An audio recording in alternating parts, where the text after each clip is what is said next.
Hello, everyone, and welcome back to the Soul Collective podcast. Today, I'm joined by a very special guest, Coot Blackson, who has been on the podcast before. He is a transformational teacher, coach, speaker, and best-selling author. And it has been a while since we last connected. So I am so excited to connect with you today, Coot. Thank you so much for joining us. Thanks for having me. Excited to be back. Yeah, since the last time, which was in October of 2019, our whole world has changed.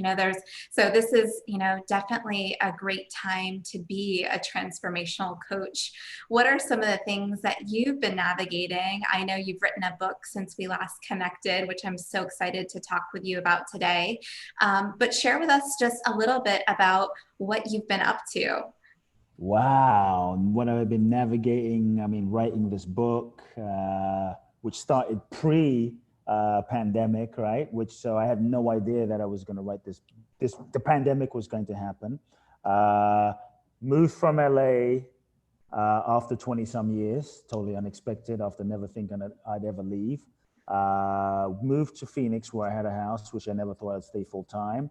Broke up in a relationship with a woman I thought I was going to marry, have babies with. Moved to Miami. Shall I keep going? Moved to Miami. Miami, totally unexpected. Sold my house in Phoenix. The list goes on. And so many unexpected changes that I could not have planned myself, but it felt like the intelligence of life was unfolding and moving. And so I have been intensely practicing my own medicine and practicing the teachings of my own books, and I guess universe making sure that I'm making sure that the shit really works, and really just following the deepest truth and guidance of my soul. And that's really what the last year has been. It's been amazing. It's been intense. It's been beautiful. It's been honestly beyond what I could have imagined, and I'm very, very excited. Yeah.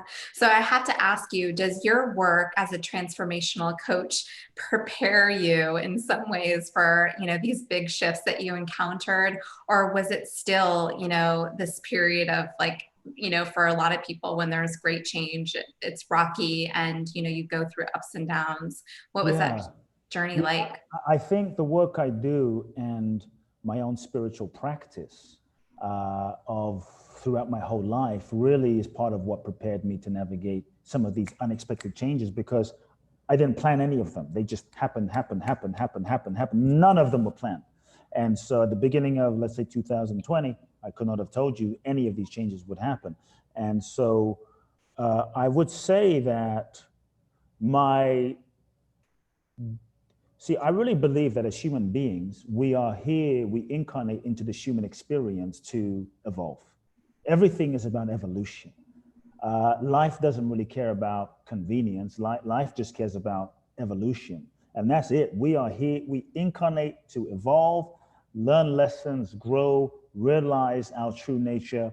To me, that's the bottom line. Sometimes we forget. Sometimes, the media distracts us and conditions us to believe that we're here to, achieve and make money and get famous and blah, blah, blah, blah, blah, all these things. And we get caught up in the mainstream idea of success. Nothing wrong with it, but the name of the game for me is evolution. And so I think so long as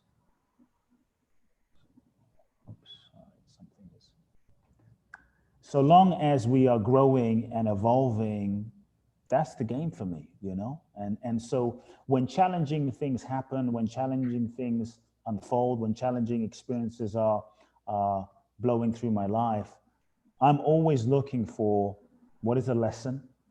How can I evolve? How can I grow? What is the karma that I need to understand, resolve, or learn in the situation, in this relationship, in this dynamic? And intentionally doing my best to participate with the evolutionary process that is happening moment to moment to moment. And so for me, it's all about the growth. And I really feel in my heart, even if it's challenging, so long as I'm growing, so long as I'm evolving, so long as I'm expanding, it's a success, doesn't matter what happens. Yes. So I'm curious, two questions that come up from that. I want to ask you, if you are someone who is committed deeply to soul expansion and growth, do you feel like your life will kind of inherently have more of these tests or changes as a part of it? And the second part of that question is, through this experience, what are some of the things that you really learned about yourself?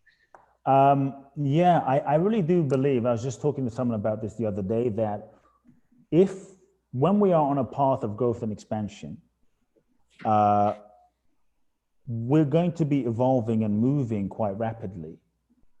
Those that aren't really on a conscious path and expansion are just going to be moving in a different pace. But when we're really committed to growth and expansion, I think we will evolve rapidly. And there's a myth sometimes, or a hope sometimes, that when we get to a certain level, then we can just kind of chill out and relax, like, oh, Yeah.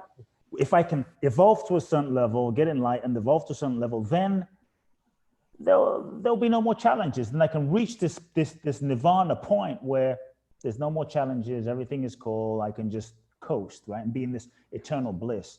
And to me, that's actually a misconception. I think when we're truly evolving, we reach a certain level, we've developed our mental, emotional, spiritual capacity, then we actually earn the right to navigate a higher level of relationship, a higher level of challenge, a higher level, then we earn the right to take on more.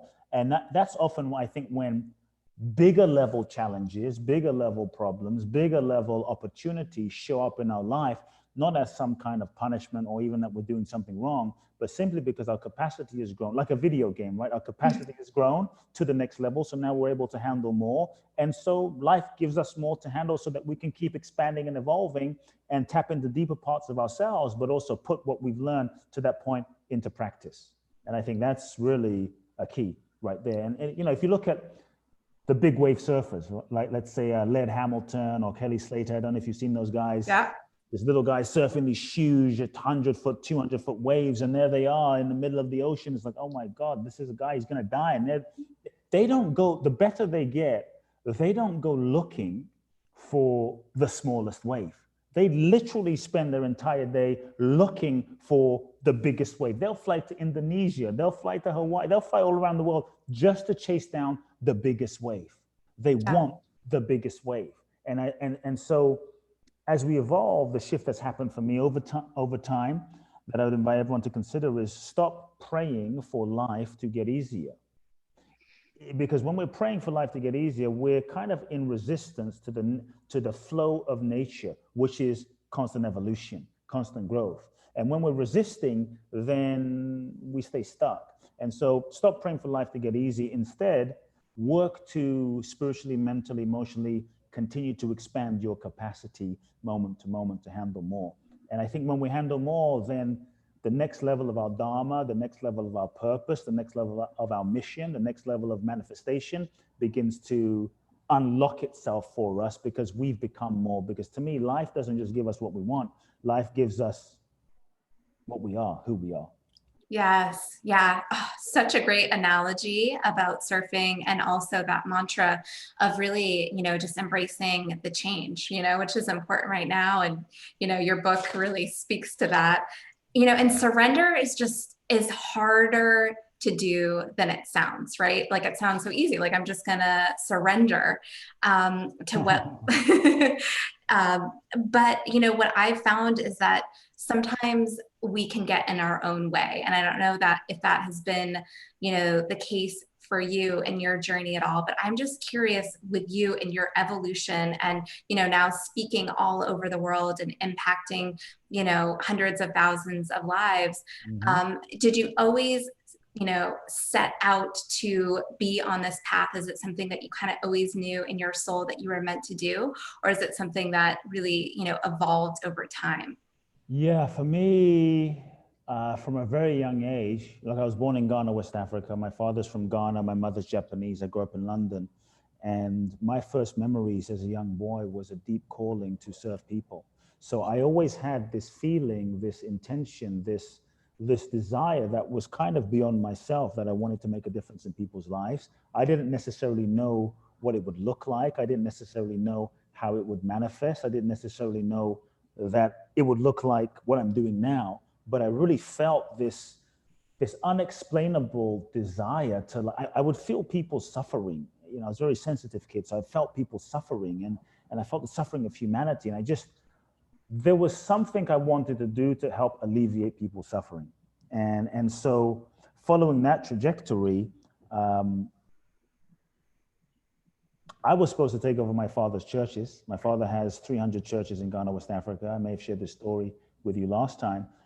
He was a healer. I grew up seeing blind people see and deaf people hear. And when I was 8, I started speaking in my father's churches. When I was 14, I was ordained as a minister. But I knew that that wasn't my path.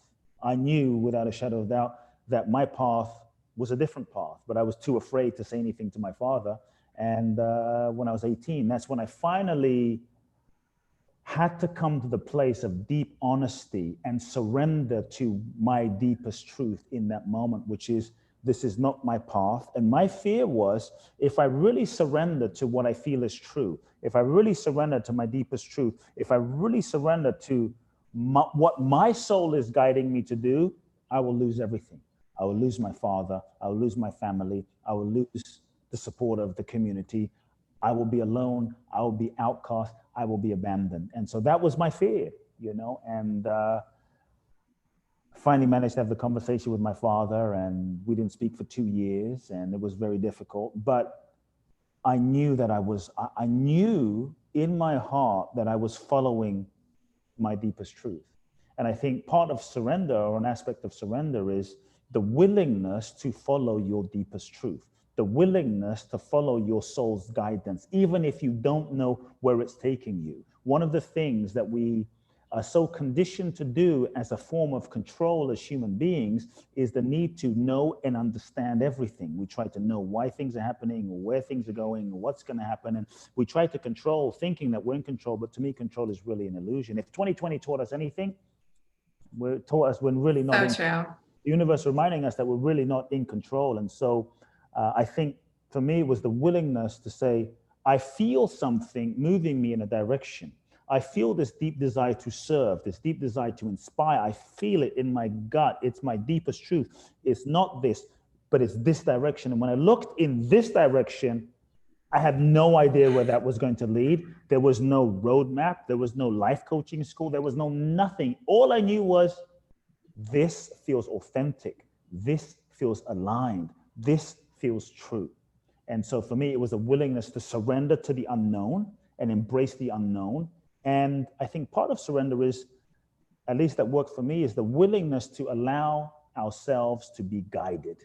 That was the key. So often we're trying to impose our will on life. We're trying to make life happen. We're trying to make a relationship happen. We're trying to make something into something that we think it should be, but it's not really authentic for us. Many times we think we know what we want, but what we want is not what we really want. It's just what we think we want based on who we think we are. But if we're not really in touch with who we really are, then we might get what we thought we wanted, only to realize it's not really what we wanted. And so I think part of surrender is the willingness to let go of conditions of life, the willingness to stop negotiating with life, the willingness to let go of the life that we think we should be living and who we think we should be, because often we have so many ideas about what we think we should be living and who we think we should be, that we end up blocking our ability to align with our path. And so when we're willing to allow ourselves to be guided,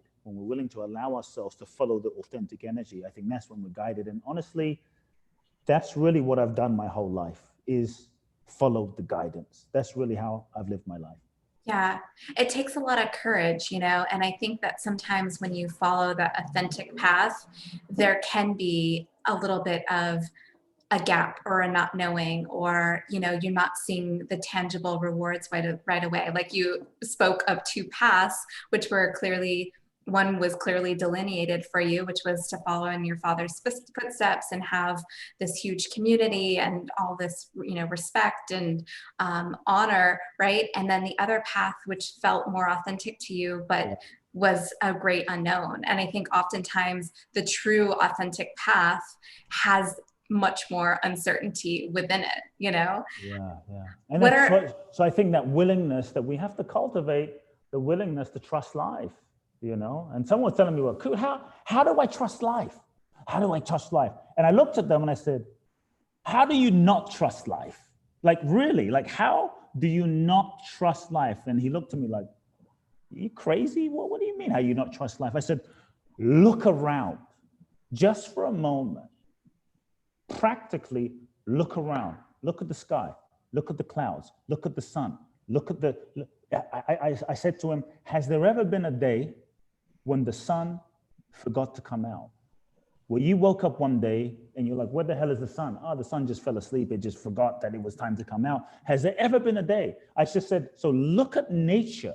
If we just pay attention to nature, nature shows us. I really believe that all of life is constantly showing us and proving to us its trustability, that we can trust it every moment. Even if we look at our bodies, you're breathing, I'm breathing, we're breathing. We're not doing anything special to breathe. I'm not sitting here going, really breathing really hard. We're not meditating to breathe, praying to breathe. We're not even being, you don't even have to be a good person to breathe. Yet there is an intelligence of life that functions the sun and functions the moon and functions the stars and functions all of existence and the 8 billion people on the planet, and it's functioning you, functioning me, takes the food that we eat, the digestion happens, all happens naturally. There are trillions and trillions of processes that are happening just inside of your body, just inside of my body, just in spite of us.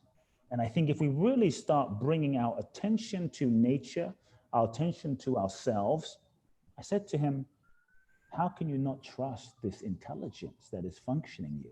If you really pay attention, there is an intelligence that is functioning you that has been around for billions of years. Now, I'm not claiming to understand this intelligence, but it's been around for billions of years.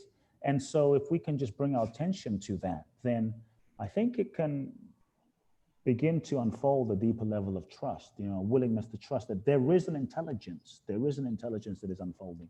Yeah, I agree. And I also feel like, you know, there is this deep desire for so many people to fulfill some type of purpose and give their life meaning, and to really know that their gifts are being used for the highest, greatest good, right? But a lot of times it's like not clear what is it that I'm meant to be doing? You know, how am I meant to share my gifts with the world? And so I think that can actually lead to a lot of suffering.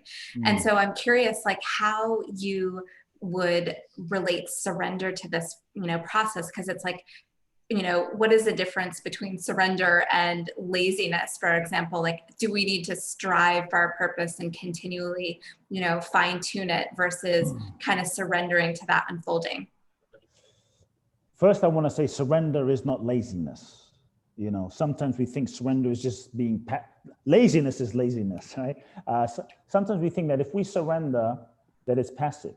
That if we surrender, we won't get what we want. If we surrender, we won't get our dreams. I really want to make clear that when I say surrender, I really believe when we let go of what is not aligned and we really move in the direction of our deepest truth, my invitation, my proposition is, what if you got even more than you imagine? Like, what if you got more than you could imagine for yourself? Because I think when we surrender, we are really in a state of availability. We're in a state of true openness. When we hold on to, like, this is what it has to be, this is what my purpose has to be, this is what my life has to be, then we're closed. We're not open to allowing life to show us, allowing life to guide us, allowing this intelligence of life to lead us. And so in terms of purpose, sometimes, if not more than often than not, what our purpose is may not be what we think it is. Sometimes we might have an idea of what we think we should be doing with our lives based on our parents and based on our grandparents and based on generations and based on society. But I think it's really important to question, like, is this authentic for me? You know, is this true for me? And so I would say, don't get attached to what you think your purpose is, because the purpose of life itself, the purpose of our existence is evolution. The purpose of life itself and the purpose of why we incarnate is to grow and evolve. That's the most important thing. So whatever we do is really just a vehicle in this moment, whether it's being a doctor, whether it's being a chiropractor, whether it's being a dentist, whether it's being a restaurant owner, whether it's being an entrepreneur, whether it's being a podcast host, whether it's being a coach. Whatever we're doing is really a vehicle in this moment that serves as an opportunity for us to learn lessons and grow and evolve. And at every stage of our evolution, at every stage of our understanding, at every stage of our development, I think our purpose will also evolve, that our purpose is not necessarily like this static thing that when you're 18, you find your purpose and you're stuck with your purpose for the rest of your life. You know, it's not like a purpose is something you find and here it is, the holy grail of your purpose. Purpose is evolutionary. As you evolve, as I evolve, as we evolve, our purpose will also evolve its expression, evolve its dimensions to match who we are in this moment and what's needed for us to express in this moment and what we need to learn in this moment. So don't get attached to the form of your purpose. Instead, feel the essence of what your purpose is, which is evolution. And so in terms of people wanting to move in a direction, I always tell people, stop trying to figure out the specifics of your purpose. Go in the direction of your deepest truth.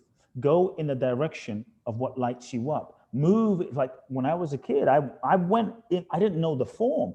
I went in the direction of my deepest authentic truth and did not compromise. And that's where I went. And so I think if people are willing to stop trying to figure out their purpose and move in the direction of where their soul's energy is taking them, move in the direction of where they're being guided, life will then reveal to you. Life will then show you each step of the way. As you take one step, life shows you and reveals to you what's next.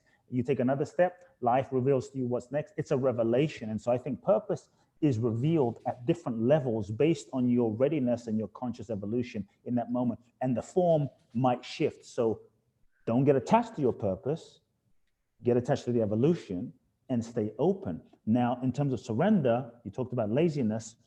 To me, when you identify, this is where I'm meant to go, this is what's calling me in the moment, start a podcast, write a book, go protest, whatever it is, launch that business. That is a moment to then, if it's authentic, give 100%. So there's none about being lazy. It means giving 100%, but the key is you give 100%, total participation, total commitment, but let go of attachment. Don't get attached to the outcome. Don't get attached to the result. If anything, just get attached to the process and giving 100% and allow that to guide you. So we have to surrender the outcome in that process, in that journey as well. Yes, I love that so much.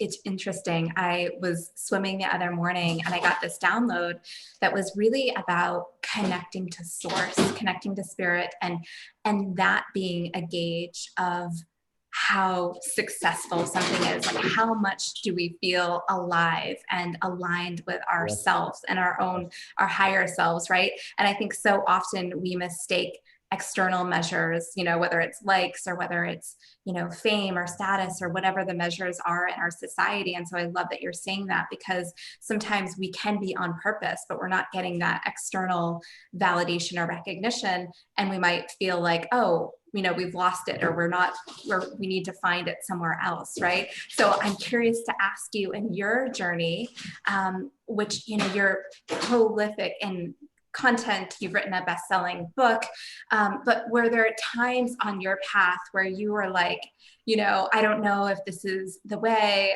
maybe I should be doing something else? Like, maybe if you could just speak to that in your own journey of, what inspired you to keep going, even if there were moments when you doubted. Yeah. I think, especially in some of those beginning times, there were moments when I may have doubted, because especially in the beginning, it was so hard for me. There was no social media.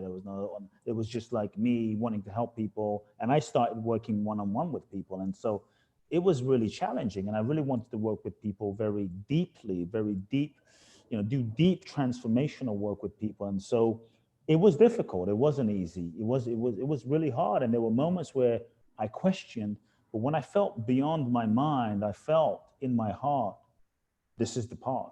There was a deeper alignment beyond the surface, beyond what was happening, beyond success or failure, beyond anything that was like, this is my path. This is what's true. And so I couldn't deny that. That was what was true, and that kept me going.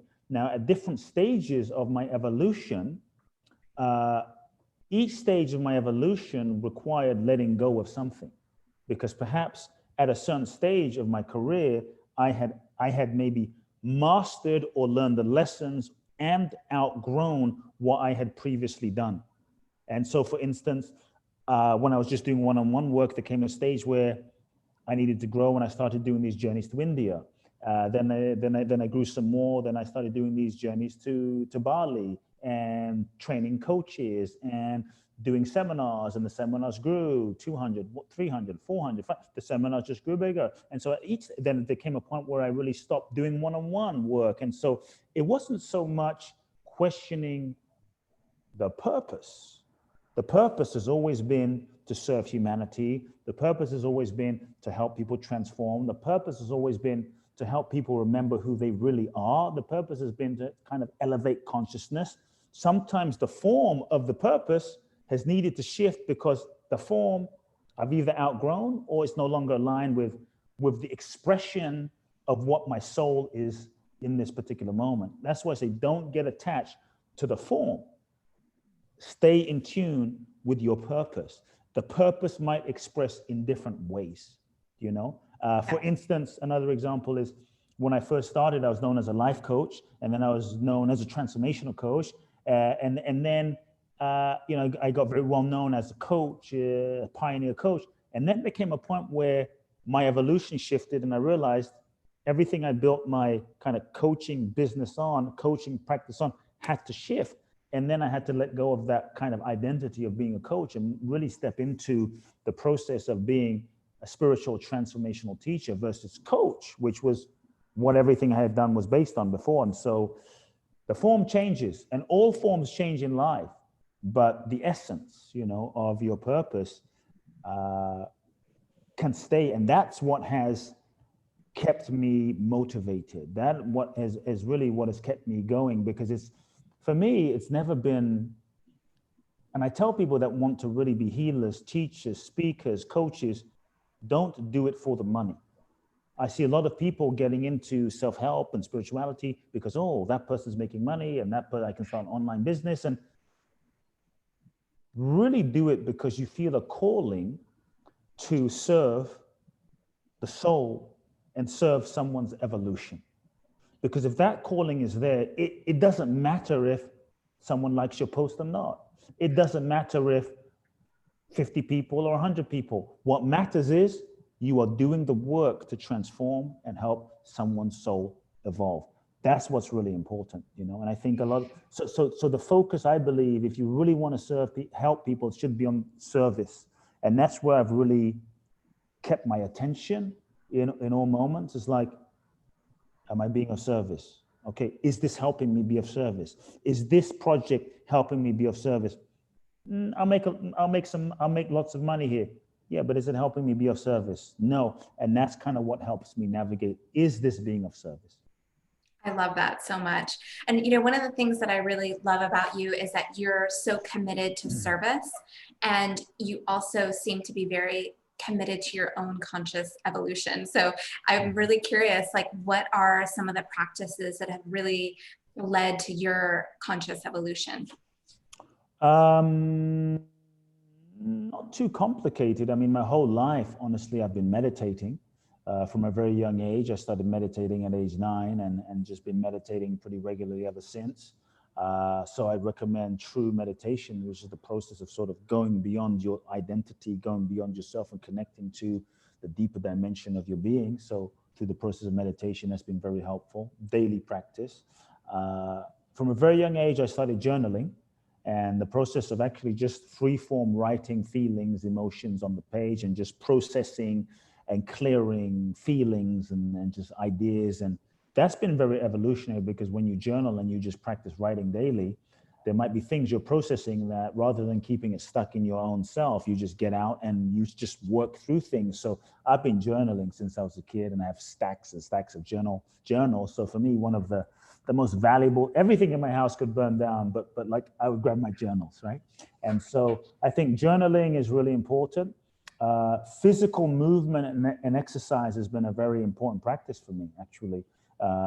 It's not a spiritual practice, but I have found for me, being a human being in my body, grounding, having a healthy body, not for what anyone else thinks, but having a healthy body that is energized, that is functioning, that is strong, that is vibrant, that is alive, only on two levels only has assisted me in being able to deliver my purpose at a high level. That's one.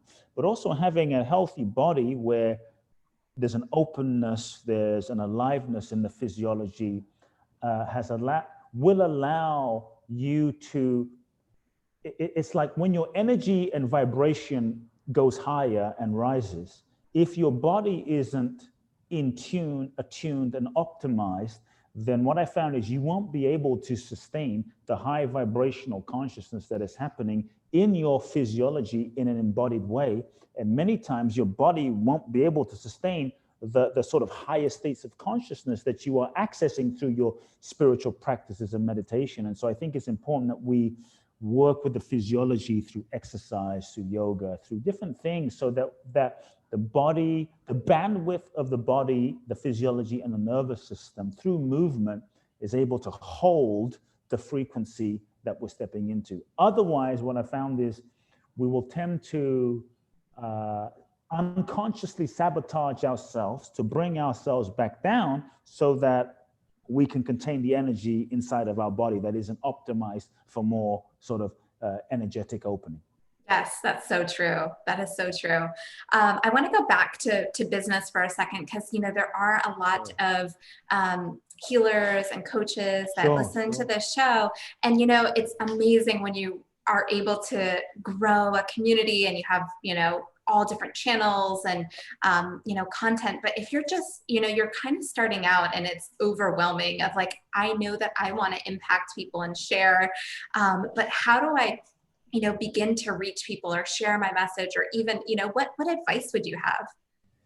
Wow, it's a big question. I would just say, number one, first and foremost, get clear in your heart on the calling that's in your heart. Get clear. Doesn't sound like a business thing, but I really believe it is. Get clear on the true calling in your heart and why you are doing what you are doing.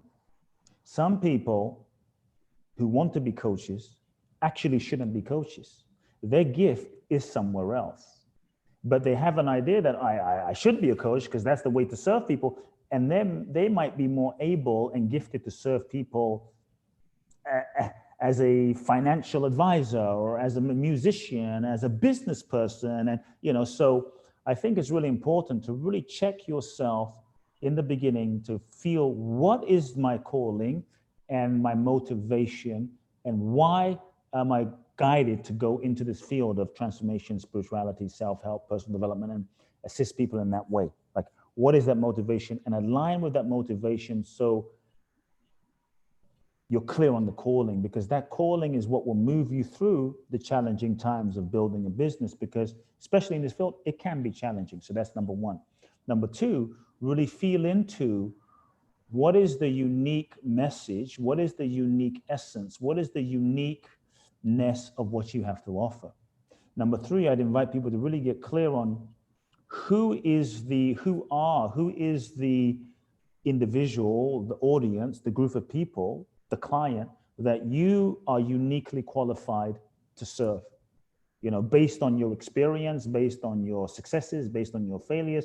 I believe that everything we have been through, everything we've experienced, successes, failures, relationships, ups, downs, etc., has perfectly prepared us to be the person, to be the vehicle that is capable of serving our audience. And so really look at who are you uniquely qualified to serve, and really connect to them, feel them, connect to them, understand them. Take the time to really understand your audience, who they are, how they think, their needs, their pain, their desires, their concerns, their fears. And then you can find ways to, let's say, create offerings that are packaged, positioned, packaged, structured in a way that can deliver the love, the creativity, the gifts that you have in your heart, that can deliver that in a way that your audience can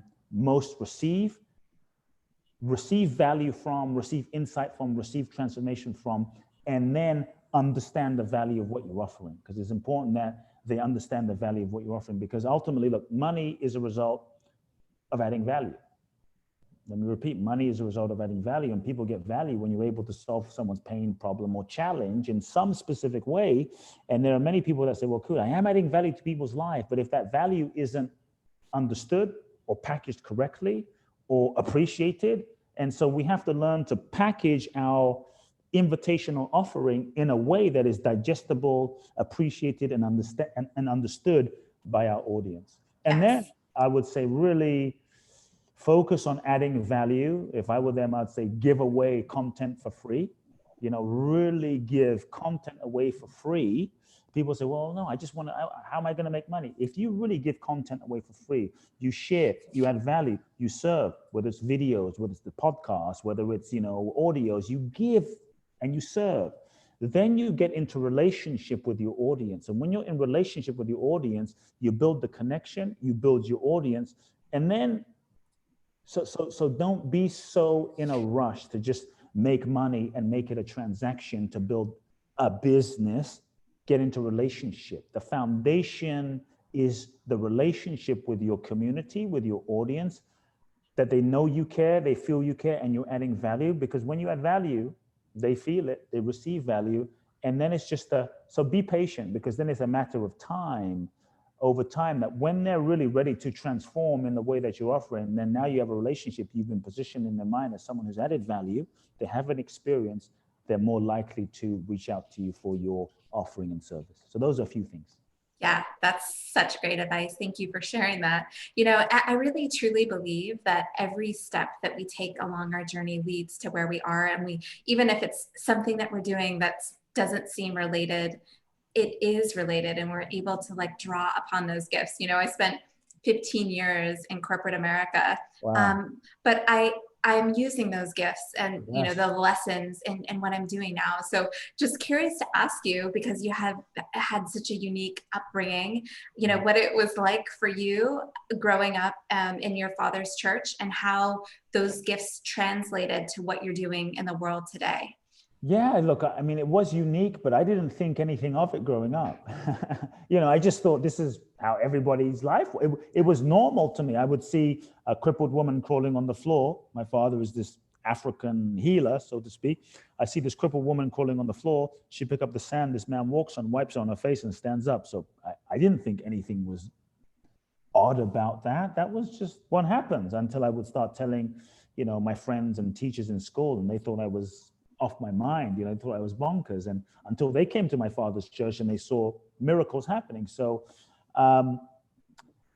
yeah, it was a unique upbringing that I really feel blessed about. What it gifted me was because I didn't know any better, I didn't really grow up with a sense of limitation, a sense of limited thinking. I grew up with a sense of blind people can see and deaf people can hear and people can stand up out of wheelchairs. So it gave me the ability to really believe that everyone and anyone can transform their lives. Talk about what I do now. I don't do what my dad does, but I really believe in my heart that anyone and everyone can transform if they are sincere, open, willing to put in the work. So I hold the possibility for every person that comes to me. That's one thing. When I was 8 years old, talk about preparation, and I didn't realize it at the time because I really used to hate it. I never wanted to go to church every Sunday. I was made to go to church every Sunday. I just wanted to go play soccer with the other kids, but I couldn't. I was, my father's son. And so I would sneak out, play soccer in the lobby until my father told someone to basically kidnap me and put me in the front row. When I was age 8, I started speaking in my father's church. My father threw me on stage and I started speaking. I spoke to 5,000 people my very first time. No preparation, no idea what I was doing or saying, just words started coming out. And then people were touched, apparently, I don't remember. Every week, not every week, every month, every now and again, every 4 weeks, 6 weeks. It was like a surprise, which I hated, the pressure of when am I going to be called on stage to speak. But every now and again, my father would throw me on stage. It could be every 2 weeks, every 4 weeks, every 3 months, nothing. And then 2 weeks, he would just throw me on stage and says, my son is going to speak. I hated it. When I did it, it was like I was in my zone of magic. And so when I look back now, it really prepared me to do what I'm doing now. Because when I go to speak, it's natural. When I go to speak, I could be half asleep and someone says, oh, Coot, you're up next. And it takes me back there. And I realized there were moments when I've been in audiences where I wasn't supposed to speak, when people have asked me to speak. And I think back and I thank my dad. And I thank the preparation, because that was my soul's preparation. So I believe my soul chose perfectly. And it was a blessing. Yeah, it was a blessing. And also, I grew up as a kid really serving his congregation, learning how to be of service, to sweep the floors. I would help people. I would usher people in. And so this was all, I think, part of the training, the soul's training of just what true service is, and that was part of the blessing. So it's really provided for me the foundation of a service consciousness in what I do at the same time. Yeah. Wow. What an incredible initiation and upbringing. Yeah. So would you consider yourself to be more like practical or more mystical, or do you really combine the two? I think innately what I am is just more naturally, if I let go completely, is I'm mystical, But I think as well, living in this world, I combine a practicality, because I really believe that spirituality is not really about, and because I lived the spiritual on the mountaintop life as a kid, but I believe that real spirituality is not about meditating in the Himalayas, floating in the mountain, doing downward dog on, the yoga mat, lighting some incense, holding crystals. I mean, that's all great. I believe real spirituality is not about floating to other dimensions and opening the pineal gland and, living in la la land. I believe real spirituality is about how you live moment to moment. Each moment is about how you love. Real spirituality is about living in integrity. It's about being your word. It's about keeping your promises. Real spirituality is about seeing the divinity in the people that you meet on a daily basis. And so for me, this is practicality. Spirituality for me is meaningless unless you live it daily. And so I grew up seeing people pray and meditate and what have you, and then they would be jerks to the people outside. But you were just in church praying and meditating to Jesus, but you're living the opposite of Jesus. What's the point of that? For me, I'm more interested now in a practical spirituality. And how do you treat the person in the grocery store? To me, this is spiritual. This is as powerful a prayer as some great hymn or some great, yoga mantra or mudra or what have you. So spirituality is a daily practice for me. And I think the ultimate spiritual practice is life itself. I think life is a spiritual practice, moment to moment. I had a real lesson about this. I've been to India like 36 times. The first time I went to India, about 20 years ago, one of my mentors in India, who was a former disciple of Gandhi, he just passed away the other week. He was like a grandfather to me. Former disciple of Gandhi, he had been serving the underprivileged children in India, in the poorest state in India called Gaya, and his ashram, his orphanage was in a small town called Bodh Gaya, where the Buddha got enlightened. So there's the Bodhi tree and statues of the Buddha. His orphanage is right there. And so I had these grand ideas that it was so spiritual to go and like be with him, and romantic notions of India. And there I was with Dwarkaji is his name. And I thought, I'm going to be like this sort of Mother Teresa type of person and take care of these children, and it's going to be amazing. And it was the worst 2 weeks of my life. These kids didn't care. I mean, these are kids, you have to understand, that he found living in the trash with the cats and the dogs. These are kids that were thrown away, in the bush, and he found them and so they weren't socialized. And so here I am with these grand spiritual ideas, and it was so difficult. After 2 weeks, I gave up. After 2 weeks, I said to him, Dwalkaji, I think I'm going to go and meditate by the Bodhi tree, by Buddha statue, and just kind of have a meditation retreat for 2 weeks, and I'll be back. He was about 84 at the time. He looks at me with such wisdom and compassion in his eyes, and he says, no judgment. He says to me, it's beautiful that you want to go and meditate by the Buddha statue, but just make sure that while you meditate, your heart doesn't turn to stone. Because right here, around you, if you look clearly, are living Buddhas, waiting to be worshipped, waiting to be loved, waiting to be served. So look around. That moment hit me like a ton where I realized spirituality has to be lived. Mysticality, has to be lived in daily life. To see the divinity in each human, to me, this is spiritual. To just show up and smile and be kind, this is spiritual. To check on your neighbor and knock on their door, this is spiritual.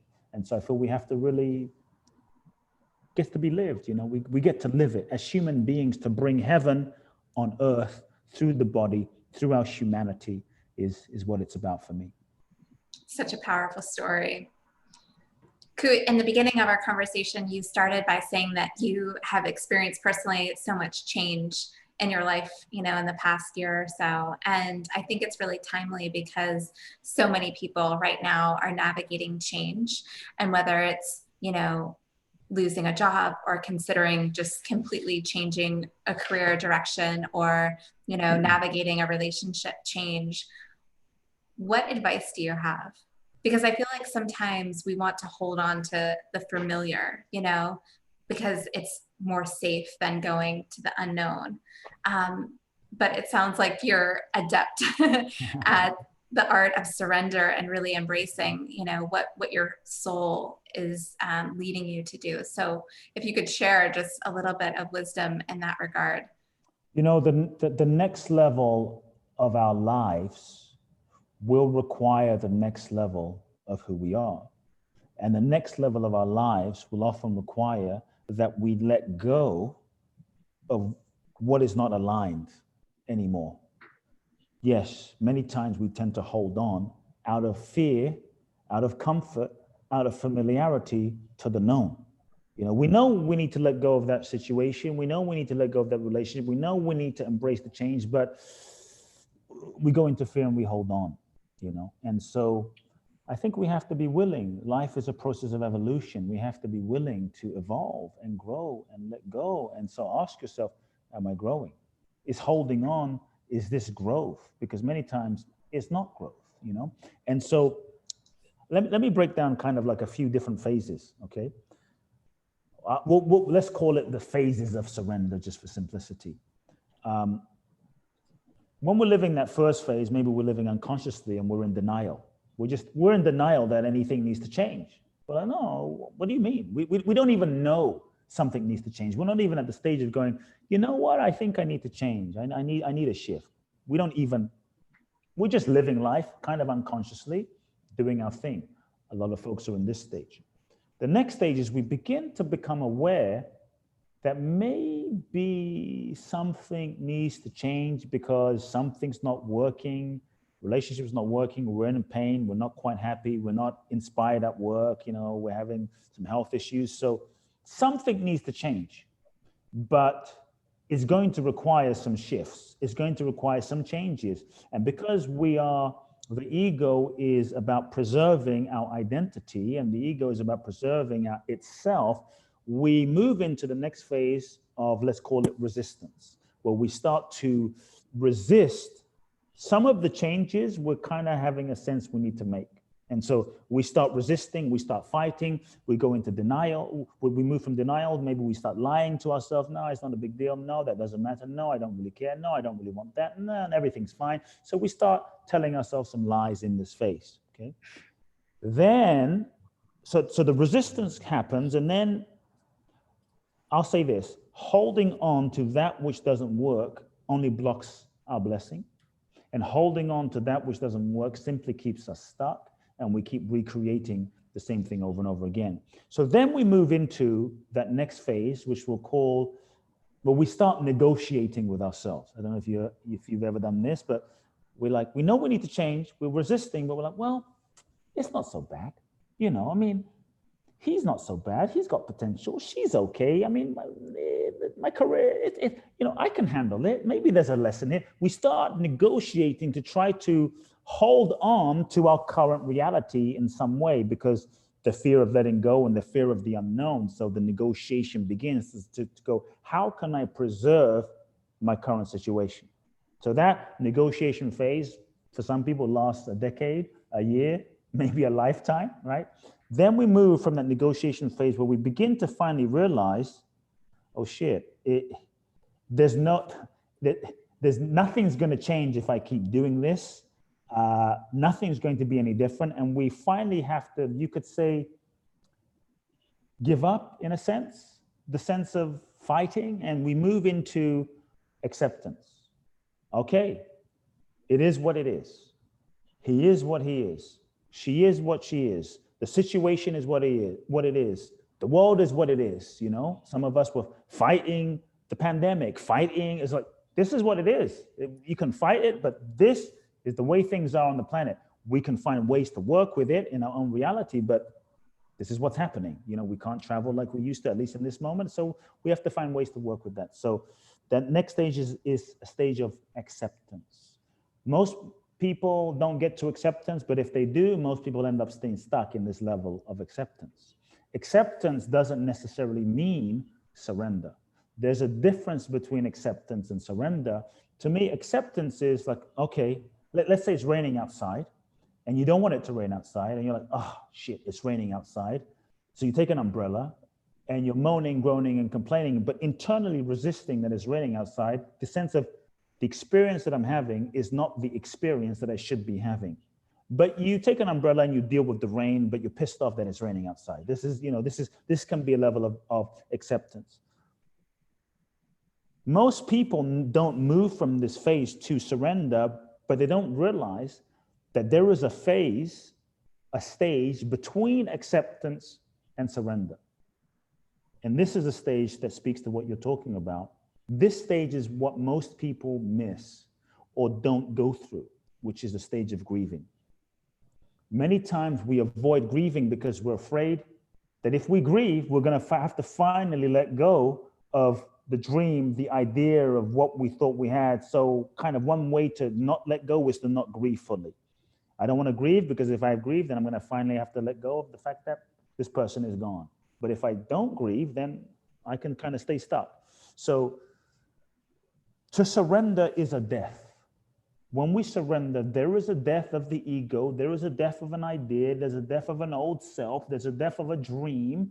To surrender means a death for the ego in some way, shape, or form. And so there's often a resistance. Grieving is the doorway to surrender.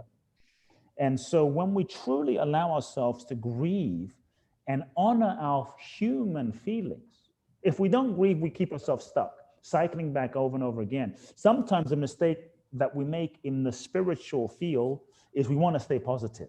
We want to, like the law of attraction, I got to stay positive, keep my vibration high. I'm not going to acknowledge anything negative, keep my vibration high. And so as a result, we don't allow ourselves to grieve fully. We suppress the grief fully. We pretend we're positive. We stay positive. The challenge is all the feelings that we don't feel simply stay stuck in our nervous system, our physiology, in our heart. And unconsciously, we keep energetically drawing to us or recreating situations that reinforce the grief or the sadness or the heaviness in our life. That's what we end up attracting, the vibrational match for that grief. So to really then realize, I need to allow myself to grieve. I need to honor the grief. I'm not saying wallow in the grief, but take time to honor the grief, feel the grief, because all feelings fully felt, all feelings fully felt will dissolve. We have to allow them to dissolve. Then we're able to move into the next phase, which we'll call surrender. And surrender, the difference between surrender and acceptance, surrender is the open-hearted participation with life. It's a wholehearted, your hands are open.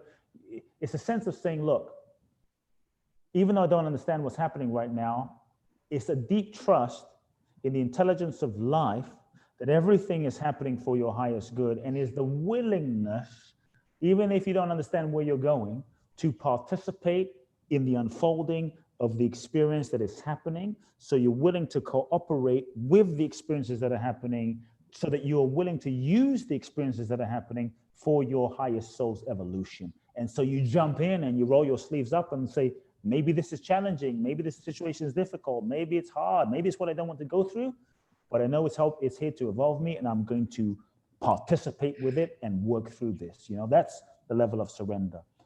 When you truly surrender, you're open. When you're open to the universe, let's say, unfolding more. Then you move into the next phase, which is the zone of magic.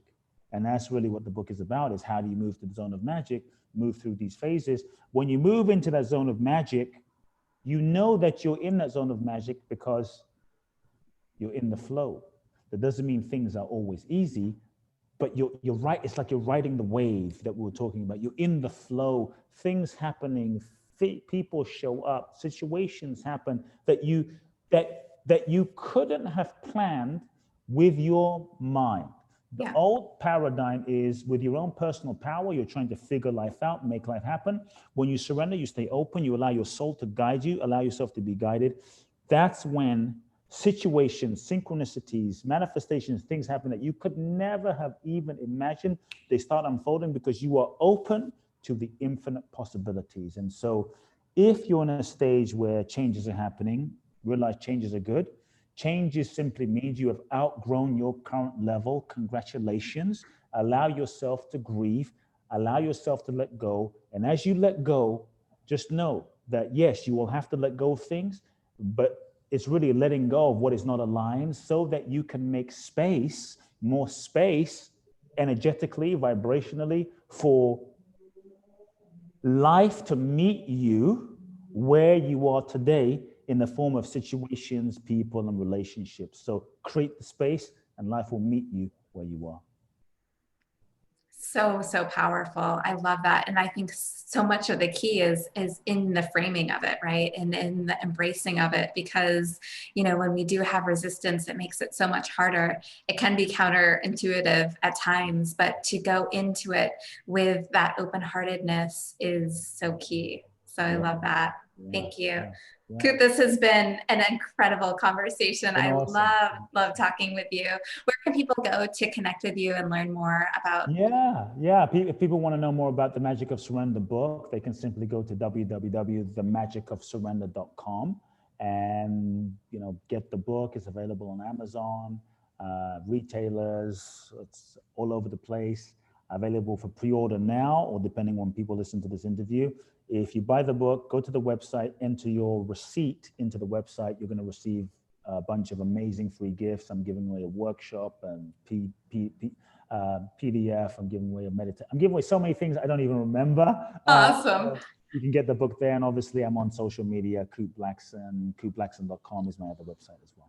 Fantastic. We will link to all of those in the show notes. And can people work with you in some capacity right now? Yeah, they can go to my website and find out about some of my events. I'm doing online courses, and we're doing stuff towards the end of the year in person as well. So go to my website and find out. Awesome. I love that you're, doing things in person. It's great to, have that light at the end of the tunnel of connecting again. So, Coop, thank you. Always a pleasure. Thank you so much.